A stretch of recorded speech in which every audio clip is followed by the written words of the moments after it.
আসসালামু আলাইকুম। ইটিন বাংলা সংবাদে সবাইকে স্বাগত জানাচ্ছি। আফরোজ আক্তার কামাল। শুরুতেই বিআরবি কেবলস সংবাদ শিরোনাম। শুধু পাঠ্য বই না পড়িয়ে শিশুদের সৃজনশীল প্রতিভা বিকাশের সুযোগ দিন, শিক্ষকদের প্রতি আহ্বান প্রধানমন্ত্রীর। প্রাথমিক শিক্ষা সপ্তাহের উদ্বোধন।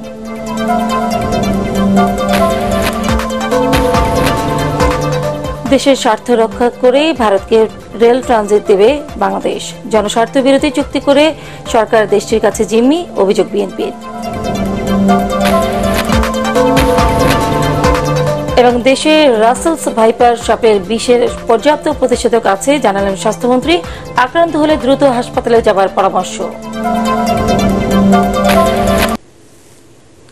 শুনছিলেন বিআরবি কেবলস সংবাদ শিরোনাম। এবার বিস্তারিত সংবাদ। চন্দ্রাভিযানের মতো প্রযুক্তি জ্ঞান অর্জন করতে শিক্ষার্থীদের প্রতি আহ্বান জানিয়েছেন প্রধানমন্ত্রী শেখ হাসিনা। রাজধানীতে প্রাথমিক শিক্ষা সপ্তাহ উদ্বোধন করে তিনি বলেন, নতুন নতুন উদ্ভাবনের মাধ্যমে আগামী প্রজন্ম দেশকে এগিয়ে নেবে। শিশুদের শুধু স্কুলের বই না পড়িয়ে তাদের সৃজনশীল প্রতিভা বিকাশের সুযোগ সৃষ্টি করে দিতে শিক্ষকদের প্রতি আহ্বান জানান প্রধানমন্ত্রী। বিস্তারিত আপেল মাহমুদের রিপোর্টে। স্মার্ট শ্রেণী কার্যক্রম পরিচালনায় সরকারি প্রাথমিক দেশে শতভাগ সাক্ষরতার হার নিশ্চিত করতে শহর থেকে গ্রাম পর্যন্ত প্রতিটি শিক্ষা প্রতিষ্ঠানে বিভিন্ন মেয়াদে পরিকল্পনা বাস্তবায়ন করছে সরকার। এতে স্কুলের শিক্ষার্থী ঝরে পড়ার হার কমার পাশাপাশি বাড়ছে সাক্ষরতার হারও। শিক্ষা অর্জনে সবাইকে আগ্রহী করতে প্রাথমিক শিক্ষা সপ্তাহ উদ্বোধন অনুষ্ঠানে যোগ দেন প্রধানমন্ত্রী শেখ হাসিনা। রাজধানীর ওসমানী স্মৃতি মিলনায়তনে আয়োজিত এ অনুষ্ঠানে শিক্ষার সম্প্রসারণে বিশেষ অবদান রাখায় জেলা প্রশাসক, উপজেলা শিক্ষা অফিসার ও শ্রেষ্ঠ শিক্ষা প্রতিষ্ঠান ও শিক্ষকদের প্রাথমিক শিক্ষা পদক তুলে দেন তিনি। প্রধানমন্ত্রী বলেন, দেশকে এগিয়ে নিতে শিশুদের সুশিক্ষার বিকল্প নেই। শিক্ষকদের সুযোগ সুবিধা বাড়ানোর পাশাপাশি শিক্ষাকে যুগোপযোগী করতে সরকার কারিকুলামেও পরিবর্তন এনেছে বলেও জানান তিনি। শুধু বই পড়ে না, সচক্ষে দেখে শিক্ষা নেওয়া। এই ছোট্টবেলা থেকে যত বেশি তারা শিখতে পারে ততই ভালো। আর ছোটরা পারে, আমরা বুড়োরা যতটা পারি না তারা একটু বেশি পারে, তাদের খুব বেশি শিখতে হয় না, এটাও বাস্তব কথা। এই যে প্রযুক্তি জ্ঞান সম্পন্ন দক্ষ জনশক্তি, এই ছোট্টবেলার থেকেই, শিশুকাল থেকেই ধীরে ধীরে তারা সেইভাবে গড়ে উঠবে, দেশপ্রেমে উদ্বুদ্ধ হবে এবং দেশের উন্নয়নে তাদের চিন্তা ভাবনা, তারা আরো নতুন নতুন উদ্ভাবনী শক্তি দিয়েই দেশকে সামনে দিকে এগিয়ে নিয়ে যাবে, সেটাই আমি চাই। এ সময় বিশ্বের সাথে তাল মিলিয়ে চলতে প্রযুক্তি শিক্ষার উপর গুরুত্ব দেন সরকার প্রধান। যে আজকের শিশু আগামী দিনের নাগরিক, যারা একদিন এদেশের কর্ণধার হবে। এই শিশুদের মধ্যে দিয়ে তো একদিন কেউ প্রধানমন্ত্রী হবে, মন্ত্রী হবে, বড় বড় সরকারি চাকরি করবে, বৈজ্ঞানিক হবে। এমনকি একসময় আমাদের চাঁদেও যেতে হবে, চাঁদও জয় করতে হবে। আর সেই বিজ্ঞান সম্পন্ন জ্ঞান, সেই জ্ঞানটা আমাদের শিশুরা যাতে এখন থেকে পায় তার জন্য ব্যবস্থা করতে হবে। প্রাথমিক শিক্ষা সপ্তাহ উপলক্ষে কুইজ ও চিত্রাঙ্কন প্রতিযোগিতায় বিজয়ী শিক্ষার্থীদের পদক তুলে দেন প্রধানমন্ত্রী শেখ হাসিনা। Apple Mahmud, ATN Bangla, Dhaka.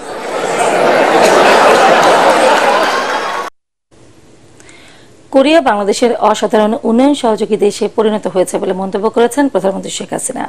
সংসদ ভবন কার্যালয়ে কোরিয়া এক্সপোর্ট ইম্পোর্ট ব্যাংক ইউনিয়নের চেয়ারম্যান ও সিইও হিং সুং সাক্ষাৎ করতে গেলে প্রধানমন্ত্রী একথা বলেন। গত 5 বছরে কোরিয়ার সহায়তার পরিমাণ 400 মিলিয়ন মার্কিন ডলার থেকে 6 বিলিয়ন ডলারে উন্নীত হওয়ায় দেশটির সরকারের প্রতি কৃতজ্ঞতা জানান শেখ হাসিনা। চট্টগ্রামে কর্ণফুলী নদীর উপর রেল ও সড়ক সেতু নির্মাণে অর্থায়নের জন্য কোরিয়ার প্রধানমন্ত্রীকে ধন্যবাদ জানান তিনি। তার আশার সেতুটি চট্টগ্রাম শহরের যানজট সমস্যার সমাধান এবং দক্ষিণ এশিয়া, দক্ষিণ পূর্ব এশিয়া, বিশেষ করে ভারতের উত্তর পূর্ব অংশের জন্য করিডোর হিসেবে কাজ করবে। এ সময় কোরিয়া এক্সিম ব্যাংক ইউনিয়নের চেয়ারম্যান ও প্রধান নির্বাহী কর্মকর্তা হি সুং প্রধানমন্ত্রী শেখ হাসিনার প্রতি কৃতজ্ঞতা প্রকাশ করেন। বাংলাদেশের চলমান উন্নয়ন কর্মকাণ্ডে সন্তোষ জানান তিনি।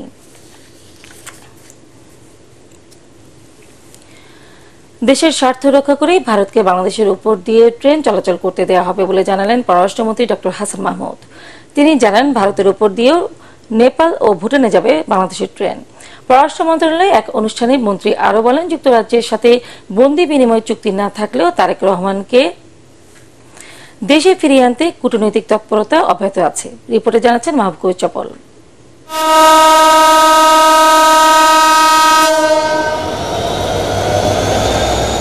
বাংলাদেশের উপর দিয়ে ভারতের মালবাহী ট্রেন চলাচলে চুক্তি করতে যাচ্ছে সরকার, যার পরীক্ষামূলক চলাচল শুরু হবে আগামী মাসে। এ সিদ্ধান্তে শুরু হয়েছে নানা ধরনের জল্পনা কল্পনা। দেশের সার্বভৌমত্বের জন্য হুমকিও মনে করছেন অনেকেই। ভারতকে রেল ট্রানজিট দিয়ে বাংলাদেশের কী লাভ হবে সে প্রশ্নও তুলেছেন কেউ কেউ। তবে পররাষ্ট্রমন্ত্রী বলছেন, দেশের ক্ষতি হবে এমন কোনো কাজ করবে না সরকার। বাংলাদেশও ভারতের ভূখণ্ড ব্যবহার করে নেপাল ও ভুটানের সাথে ট্রেন যোগাযোগ চালু করবে। একটা সমঝোতা স্মারক হয়েছে, এই ব্যাপারে কোনো চুক্তি এখনো হয়নি, এবং আমরা রিজিওনাল কানেক্টিভিটি নিয়ে আমরা ভাবছি যে বাংলাদেশ থেকে ট্রেন ভারতে শুধু যাবে না, বাংলাদেশ থেকে ট্রেন নেপালও যাবে, বাংলাদেশ থেকে ট্রেন ভুটানে যাবে। ভারত থেকে ট্রেন বেশ কয়েক বছর ধরে কলকাতা থেকে ঢাকায় আসে এবং সবাই খুশি। এ নিয়ে কোনো অভিযোগ এখনো পর্যন্ত কোনোদিন কেউ উপস্থাপন করেনি। সুতরাং আমরা যদি এটাকে ফার্দার এক্সপান্ড করি, সেটিও আমি মনে করি সবার জন্যই সেটি উপকারে আসবে, উভয় দেশে লাভবান হবে।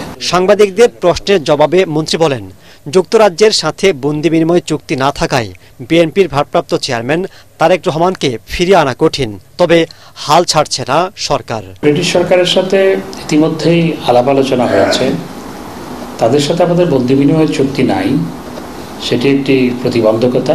কিন্তু বন্দি বিনিময় চুক্তি ছাড়াও দুই দেশ সম্মত হলে আসামিকে যে দেশে তার দণ্ড হয়েছে সেখানে ফেরত পাঠানো সম্ভব। বিএনপি চেয়ারপারসন বেগম খালেদা জিয়ার চিকিৎসায় সরকারের কোনো হস্তক্ষেপ নেই বলেও দাবি করেন পররাষ্ট্রমন্ত্রী। সরকারের হাতে কেন হবে? মাহবুব কবির চপল, এটিএন বাংলা, ঢাকা। কাজ করছে। জনস্বার্থের বিরোধী চুক্তি করে সরকার দেশকে ভারতের কাছে জিম্মি করেছে বলে অভিযোগ বিএনপি মহাসচিব মির্জা ফখরুল ইসলাম আলমগীরের। দলের চেয়ারপারসনের মুক্তির দাবিতে রাজধানীতে মানববন্ধনে তিনি বলেন, গণতন্ত্র প্রতিষ্ঠার সংগ্রাম করাতেই খালেদা জিয়া আওয়ামী লীগের প্রতিহিংসার শিকার হয়ে কারারুদ্ধ। কামরুজ্জামান রাজীবের রিপোর্ট। হাসপাতালে চিকিৎসাধীন গুরুতর অসুস্থ বিএনপি চেয়ারপারসন বেগম খালেদা জিয়ার মুক্তির দাবিতে নয়াপল্টন কেন্দ্রীয় কার্যালয়ের সামনে মানববন্ধনের আয়োজন করে দলের সহযোগী সংগঠন নারী ও শিশু অধিকার ফোরাম। এতে বিএনপি নেতারা দাবি করেন, গণতন্ত্র পুনরুদ্ধার আন্দোলন বাধাগ্রস্ত করতেই সরকার আইনি প্রক্রিয়াকে প্রভাবিত করে খালেদা জিয়াকে আটকে রেখেছে। এ সময় বেনজির, মতিউরের মতো দুর্নীতিবাজরা আওয়ামী লীগের প্রোডাক্ট বলে দাবি করেন নেতারা। এগুলি তো সবই প্রধানমন্ত্রীর প্রোডাক্ট। যত ঘুষখোর দুর্নীতিবাজ আছে, মুদ্রা পাচারকারী আছে, তাদের আড়তদারগুলো আজকের প্রধানমন্ত্রী শেখ হাসিনা। সুতরাং আড়তদারকে সরাতে হবে। মূল লক্ষ্যটা ছিল তাকে রাজনীতি থেকে সরিয়ে দেওয়া। তাকে সরিয়ে দেওয়া মানে এই দেশের জাতীয়তাবাদী আন্দোলনের মূল নেতৃত্বকে সরিয়ে দেওয়া। এটা হচ্ছে একটা জাতীয়তাবাদী শক্তিকে নিশ্চিন্ত করার ব্যাপার। বিএনপি মহাসচিব অভিযোগ করেন, খালেদা জিয়াকে রাজনীতির মাঠ থেকে সরানোই ক্ষমতাসীনদের মূল লক্ষ্য। সরকার ক্ষমতাকে আঁকড়ে ধরতে ভারতের সাথে দেশবিরোধী চুক্তি করেছে, অথচ সীমান্তে হত্যার বিষয়ে কোনো কথা বলেনি বলেও দাবি করেন ফখরুল। তিস্তার পানি বন্টনের সমস্যা হইল না, অভিন্ন নদীগুলোর পানি বন্টনের কোনো সমস্যা হইল না। এইভাবে আপনার দেশকে পুরোপুরি ভাবে ভারতের কাছে একেবারে জিম্মি করে দিচ্ছে। দেশের সঙ্গে এই বিদ্রোহ করবেন না, বেইমানি করবেন না, মানুষকে বোকা বানিয়ে তাদেরকে ভুল বুঝিয়ে এমন চুক্তিগুলো পাশ করবেন না, এমন স্মারক আপনার সমঝোতা স্মারক সই করবেন না কিন্তু আমার জনগণের স্বার্থের বিরুদ্ধে। গণতন্ত্রকে সুসংহত করতে খালেদা জিয়ার মুক্তির বিষয়ে সবাইকে সোচ্চার হওয়ার আহ্বান জানান বিএনপি মহাসচিব। কামরুজ্জামান রাজীব, এটিএন বাংলা, ঢাকা। রাজধানীর মোহাম্মদপুর ফার্টিলিটি সেন্টারের বর্ধিতাংশের কনস্ট্রাকশন কাজে ব্যবহৃত ট্রাকের ধাক্কায় একটি বাড়ির দেয়াল ধসে পড়েছে। তবে এতে অল্পের জন্য প্রাণে বেঁচে যায় বাড়িতে অবস্থানকারীরা। বৃহস্পতিবার রাতে ইট বোঝাই ট্রাকটি মালামাল রাখতে গিয়ে বাড়ির দেয়ালে সজোরে ধাক্কা দেয়। এছাড়া বিগত সময়ে ওই রাস্তার দুটি বাড়ির দেয়াল ও ড্রেনেজ লাইন ভেঙেছে এসব ট্রাক। প্রতিদিন বিকাল থেকে সারা রাত কনস্ট্রাকশন কাজে চলমান থাকে। এতে বালি, ইট, রোড, রেডিমিক্স ট্রাক যাতায়াতের জন্য হাসপাতালটির পেছনে আবাসিক এলাকায় স্থানীয় বাসিন্দাদের মতামত উপেক্ষা করা হয়েছে গেট। ফুটপাত সহ নষ্ট করা হয়েছে রাস্তায়। একদিকে কনস্ট্রাকশন কাজে শব্দ দূষণ, অন্যদিকে রাত বিরাতে গাড়ির হাইড্রোলিক হর্নে অসহ্য যন্ত্রণা পোহাচ্ছেন এলাকাবাসী। শিশু ও বয়স্করা শব্দ দূষণে অসুস্থ হয়ে পড়ছেন। এলাকাবাসী বলছে, বারবার অভিযোগ করা হলেও কোনো ব্যবস্থা নিচ্ছে না মোহাম্মদপুর ফার্টিলিটি সেন্টারের কর্তৃপক্ষ। এইটুকু ওয়াশরুম কেউ না কেউ থাকে, কেউ কাপড় ধোয়, কেউ গোসল করে, কেউ জরুরি কাজ সারে, যাই হোক। তো এমন একটা ঘটনা ঘটলো যে নিশ্চিত কেউ থাকতে পারতো। এটা কিন্তু একটা আবাসিক এরিয়া, ঠিক আছে, ওদের কিন্তু সামনে একটা মেন গেট আছে, এই জায়গায় কিন্তু ওদের গেট করার কিন্তু কথা না। ওরা এখানে গেটও করছে, প্লাস সিটি কর্পোরেশনের ফুটপাথটা বেআইনিভাবে দখল করে দেখেন ওরা অনেক বড় একটা করে এখানে আপনার যাতায়াতের ব্যবস্থা করছে। ড্রেনটা ভাঙছে, দেখেন আমার বাসার ভিতরে ড্রেনের পানি ঢুকতেছে, পুরা বেশে আছে পানি। আর আজকে তো এরকম ভাবে ভাঙছে, আমরা সব ঘরের থেকে দৌড়ে আসছি। সারা রাত কাজ হয়, তারপরে যে আজকে এই ওয়ালটা ভাঙলো, কদিন আগে এখানে ভাঙছে। সারা রাত যদি ঢালাই মেশিনে কাজ, রড কাটা আবার শব্দ, মানে আমরা ঘুমাতে পারি না। বড় বড় যে সিমেন্টের গাড়িগুলো আসে সেগুলো রাত বিরাত্রে আসে। দেশে রাসেলস ভাইপারের পর্যাপ্ত অ্যান্টিভেনম বা প্রতিষেধক আছে বলে জানিয়েছেন স্বাস্থ্যমন্ত্রী ডক্টর সামন্তলাল সেন। রাজধানীতে এ নিয়ে সেমিনারে তিনি জানান, এই সাপ কামড়ালে ওঝা কবিরাজের কাছে না গিয়ে দ্রুত হাসপাতালে যেতে হবে। তবে রোগীকে অ্যান্টিভেনম দেওয়ার ক্ষেত্রে কোনো প্রজাতির সাপ কামড় দিয়েছে তার সতর্কতার সাথে দেখার তাগিদ দিয়েছেন বিশেষজ্ঞ চিকিৎসকরা। আদিন সজীবের রিপোর্ট। ফেসবুক, ইউটিউব কিংবা গণমাধ্যমে রাসেলস ভাইপার এখন টপ অব দ্য কান্ট্রি। পথে ঘাটে মাঠে সবখানেই আতঙ্কিত মানুষ। তা নিয়ে বিশেষজ্ঞ চিকিৎসক ও গবেষকদের এই আলোচনা। রাসেল ভাইপার রোগ কামড়ালো মানে মরে গেল, দ্যাট ইজ কমপ্লিটলি রং। এর চিকিৎসা আছে এবং আছে। 61% কেসগুলো বাংলাদেশে ওঝা, কোনো গুণিন বিভিন্ন ধরনের পদ্ধতি করে মানুষকে দেরি করছেন এবং মৃত্যু মুখে তাদেরকে পরিচালিত করছেন।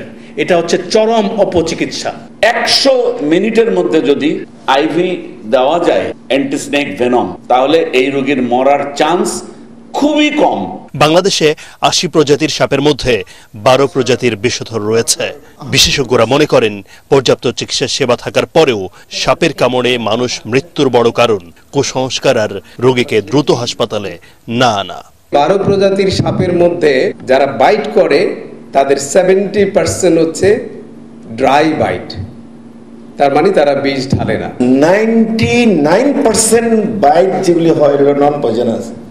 এখন এই নন পয়জনাস কামড় খাইলেই যদি এই ভেনম তাদেরকে দেওয়া হয়, তাহলে কিন্তু অ্যানাফাইল্যাক্সিস হবে এবং রিঅ্যাকশন হবে। বাইটের স্থানে যে চেঞ্জগুলো হয়, ফুলে যাওয়া, ব্লিস্টার হওয়া এবং অন্যান্য যে সামগ্রিক লক্ষণ হয়, সেগুলোর ব্যাপারে আমাদের ডক্টরদের সচেতন করতে হবে। স্বাস্থ্যমন্ত্রী ডাক্তার সামন্তলাল সেন জানান, রাসেলস ভাইপার নিয়ে ভয়ের কিছু নেই। দেশে অ্যান্টিভেনমের কোনো সংকট নাই। অ্যান্টিভেনম প্রচুর আছে, প্রচুর, এতে কোনো সন্দেহ নেই। যদি নাও থাকে আমরা আপনার ব্যবস্থা করব। সবাই মিলে সচেতন হয়ে এই আমাদের এই যে বর্তমান যে ক্রাইসিসটা, সেখান থেকে আমরা আশা করি উত্তীর্ণ হতে পারবো। বর্ষাকালে সাপের উপদ্রব বাড়ে ঠিক, তবে মানুষ দেখলেই তেড়ে আসে কামড়ায়, এমন তথ্য পুরোপুরি ভুল বলেও জানান বিশেষজ্ঞরা। আদিন সজীব, এটিএন বাংলা, ঢাকা। জাতিকে অন্ধকারে রেখে দেশের স্বার্থবিরোধী কোনো চুক্তি জনগণ মেনে নেবে না বলে হুঁশিয়ারি দিয়েছেন ইসলামী আন্দোলন বাংলাদেশের আমির মুফতি সৈয়দ মোহাম্মদ রেজাল করিম। রাজধানীর কাকরাইলে ইনস্টিটিউট অব ডিপ্লোমা ইঞ্জিনিয়ার্সে ইসলামী আন্দোলন বাংলাদেশের থানা প্রতিনিধি সম্মেলনে তিনি কথা বলেন। এ সময় চরমনাই অভিযোগ করেন, সরকারি আমলা, প্রশাসনের কর্মকর্তা কর্মচারী দুর্নীতি ও লুটপাটে জড়িয়ে পড়েছে, যা এখন দৃশ্যমান। দেশবিরোধী সব কর্মকাণ্ডের প্রতিবাদে বিভিন্ন রাজনৈতিক দলগুলোর সাথে বৃহত্তর ঐক্য গড়ে তোলার আহ্বান জানান মুফতি সৈয়দ রেজাল করিম। আজকে যে চুক্তিগুলো হলো, প্রধানমন্ত্রী কি নিজে স্বয়ং বলতে পারবে যে দেশের কোন স্বার্থ একটা চুক্তির ভিতরেও রাখা হয়েছে? যদি আজকে আমরা অবস্থান তৈরি করতে পারি, এই শক্তি যত বাতিল হোক, ভারতের শক্তি হোক, আমেরিকার শক্তি হোক, যত টাকার শক্তি হোক, সব বাংলার জমিনের মধ্যে, তাম দুনিয়ার মধ্যে, মাটির নিচে আমরা পুঁততে পারবো ইনশাআল্লাহ। টি-20 বিশ্বকাপের খবর।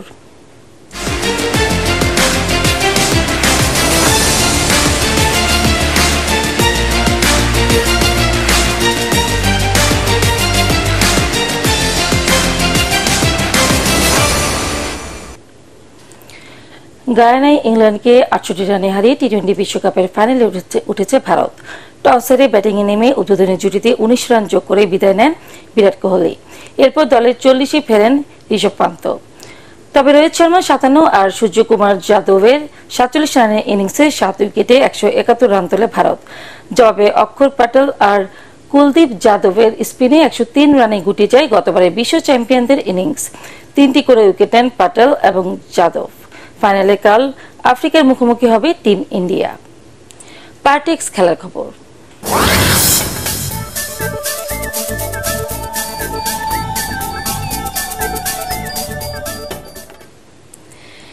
প্যারিস অলিম্পিকে সরাসরি অংশ নেওয়ার সুযোগ পাওয়ায় আর্চার সাগর ইসলামকে সংবর্ধনা দিয়েছে বাংলাদেশ আর্চারি ফাউন্ডেশন, ফেডারেশন এবং পৃষ্ঠপোষক প্রতিষ্ঠান সিটি গ্রুপ। গুলিস্তানের রোলার স্কেটিং কমপ্লেক্সে আয়োজিত অনুষ্ঠানে সাগরকে 5 লাখ টাকা অর্থ পুরস্কার দেওয়া হয়। এই সময় উপস্থিত ছিলেন ফেডারেশনের প্রতিষ্ঠাতা সাধারণ সম্পাদক কাজী রাজীব উদ্দিন, আহমেদ চপল, সিটি গ্রুপের নির্বাহী পরিচালক জাফর উদ্দিন সিদ্দিকী সহ বিভিন্ন ক্রীড়া ফেডারেশনের কর্মকর্তারা। গত 17 জুন তুরস্কের আন্তালিয়ায় ওয়ার্ল্ড কোটা টুর্নামেন্টে ছেলেদের রিকার্ভ এককে দারুণ পারফর্ম করায় এই যোগ্যতা অর্জন করেন রাজশাহীর ছেলে। শেষ করার আগে বিআরবি কেবলস সংবাদ শিরোনাম আরো একবার।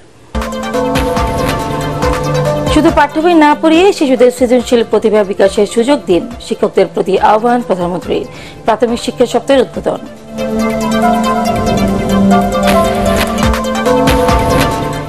দেশের স্বার্থ রক্ষা করে ভারতকে রেল ট্রানজিট দেবে বাংলাদেশ, জনস্বার্থ বিরোধী চুক্তি করে সরকার দেশটির কাছে জিম্মি, অভিযোগ বিএনপির।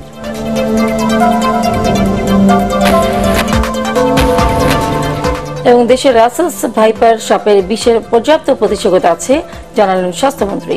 আক্রান্ত হলে দ্রুত হাসপাতালে যাবার পরামর্শ। পরবর্তী সংবাদ দেখার আমন্ত্রণ জানিয়ে এখনকার মতো শেষ করছি। এটিএন বাংলার সংবাদ ইউটিউবে দেখতে ব্রাউজ করুন YouTube/ATN বাংলা নিউজ। ধন্যবাদ সবাইকে।